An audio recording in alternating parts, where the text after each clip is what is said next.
What's up, guys? It's your boy Chrysalis here, and for this week's Chrysalis's Criterions, where I go through my Criterion collection and pick a movie in it where I give you an overview and review of the movie itself as well as the specific copy as well. I'm going to leave a link in the description for a playlist for the last 3 episodes, as well as when I did a video about my World of One Car Y box set as well.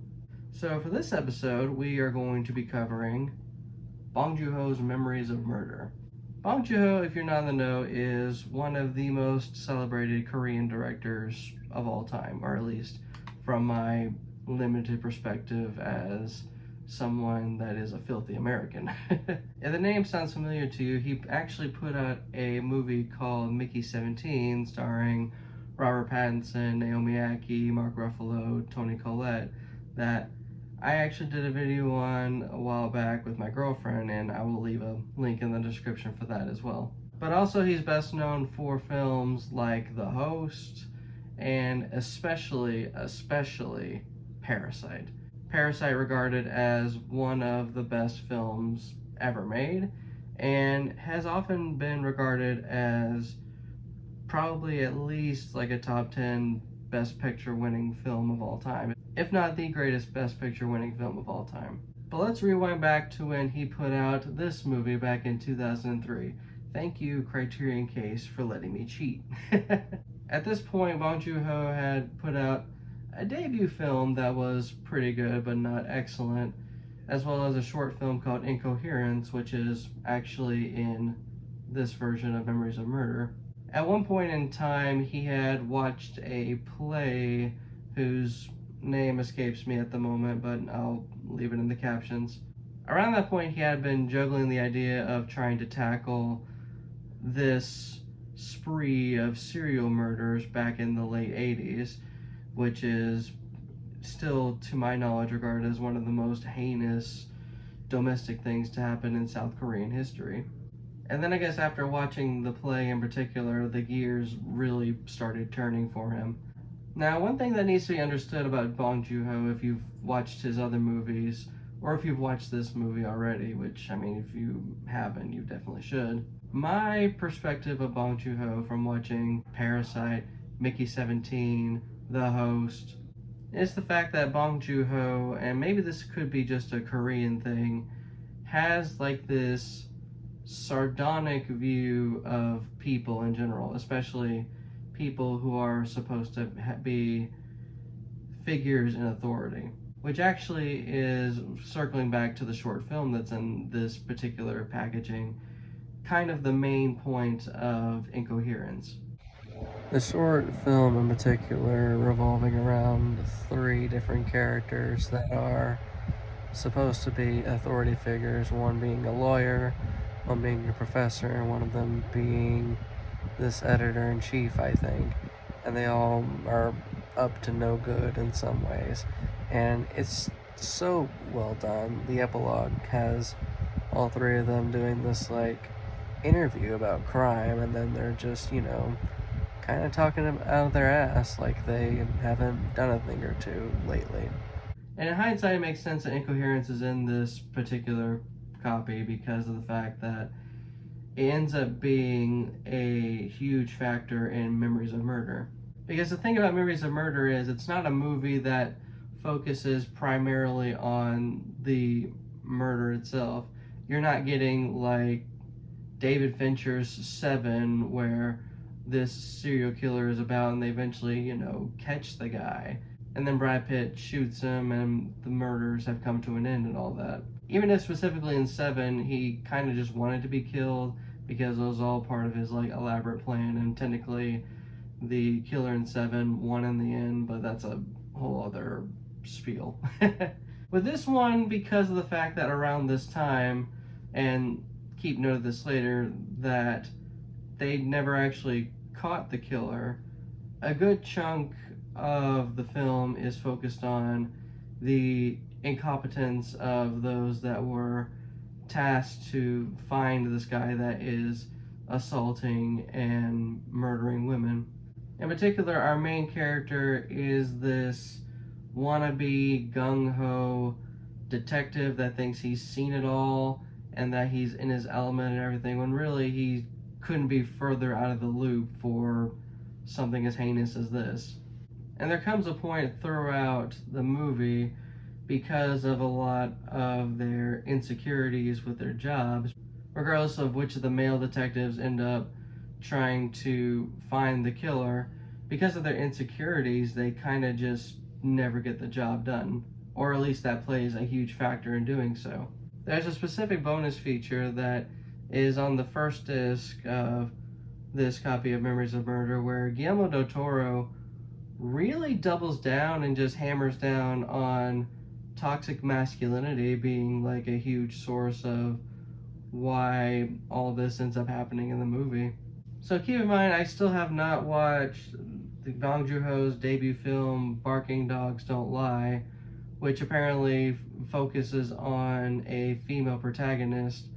But from my knowledge, that movie is a straight up polar opposite to this movie, where not only are our main characters male, a lot of the female characters are also like dismissed and just seen as like vulnerable. When there's subtle cues here and there throughout this film that show that they're a bit more capable than meets the eye. Matter of fact, one of the biggest tips that they get about the killer comes from just common sense from one of the female detectives, but it's dismissed by one of the male detectives because that just sounds like something that came out of a mystery book. The sequence of events that just happen throughout this movie as they're trying to find the killer just ends up being all for nothing, considering the incompetence and, again, the need to flex one's masculinity throughout this film. I mean, sure, you have like a id, ego, and super ego trio amongst the three detectives, but even then there's not enough to like balance it all, as deep down they still have this need to like prove themselves. So the one detective that comes from Seoul, there's like this background for him that ends up being left out in the movie, where there was a previous serial killer case where he was from that ended up all being for naught and not getting solved, and there ends up being motivation for him to try to solve this murder. Why that got left out in the movie, I'm not 100% sure, but even then, you can kind of still tell that he is experienced in the movements of a killer like this person. But I think what plagues our characters as a whole, as well as just the overall Justice Department of South Korea back in the late 80s, isn't necessarily trying to find the one who did it, but more so just putting a face and a name to the killings. So much so that they end up resorting to interrogation tactics that are pretty unethical. I can't speak for what happened in real life, but in the movie it depicts witnesses getting just drop kicked, they're being hung upside down, they're taken out into like a forest somewhere where they're digging their own grave and stuff. Just a lot of tactics that, yeah, you can't really do. And even if you could, you probably shouldn't. The closest they more or less get to finding the killer is from some leftover semen from the clothes from one of the victims, and because they just don't have any means to be able to identify who this person is, they get that sent to the FBI in the United States. And even when they get the results back, they still don't know. And that becomes part of this like big climactic event where they really, really, really wanted this suspect to be the one, but it ended up not being him, despite everything. There's just a lot of moments like that, but that scene in particular ends up just hitting the most.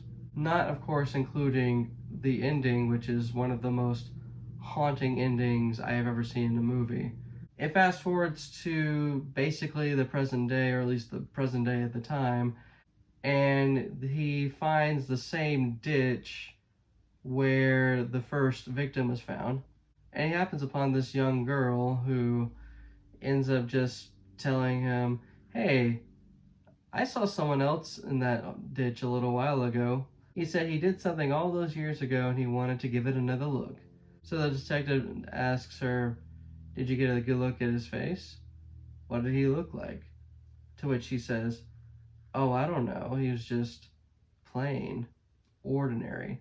There ends up being just a look towards the camera as it slowly just fades to black. It's just so good because it leaves you, the viewer, to feeling like that it literally could have been anybody. Because there ended up being this picture in the detective's minds that it was some weirdo that looked weird, or he was just a sexual deviant or whatever, and only someone just so fucking weird looking or just this weird freak could have done something like that. But at the end of the day, it most likely could have just been some guy. And that guy just happened to have been a vicious murderer that just gets off on assaulting women. And you're just left with this uneasy sense that we'll never know. Except they caught the guy, or at least the guy had already just confessed to all of them around the time Parasite came out. And you would think that if knowing who the killer is would unend or just kind of dampen like your enjoyment of the film, it really doesn't, because again, it's not really about finding the guy, it's about the incompetence of the people trying to find the guy. Which again kind of leads back to what I was saying about Bong Joon-ho's, or at least my perception of Bong Joon-ho's view on just authority figures and people, that they're all just kind of waffling about. And the people that are supposed to like protect you don't know what the fuck they're doing.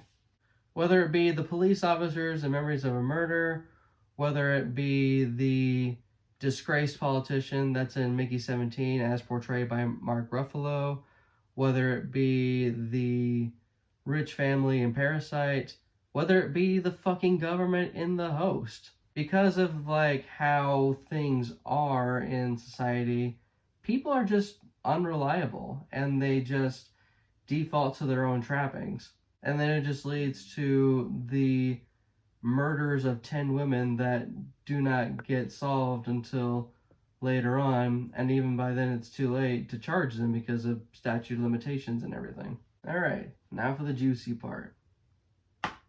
There's nothing too crazy about it. So it's 2 Blu-ray discs right here.